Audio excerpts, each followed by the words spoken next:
అదిగో రాజులు దొరలు వలస దొరలు భూమిని నీళ్ళని ప్రాణుల్ని సర్వస్వాన్ని చెరబట్టారు.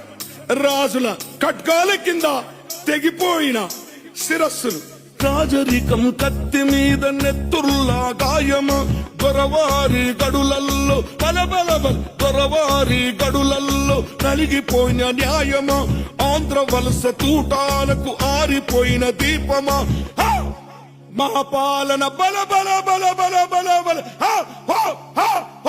మా పాలన మాకేనని మండుతున్న గోలమా, అమరవీరుల స్వప్నమా మండుతున్న మండుతున్న గోలమా, అమరవీరుల స్వప్నమా, అమరవీరుల స్వప్నమా, అమరవీరుల స్వప్నమా, అమరవీరుల స్వప్నమా.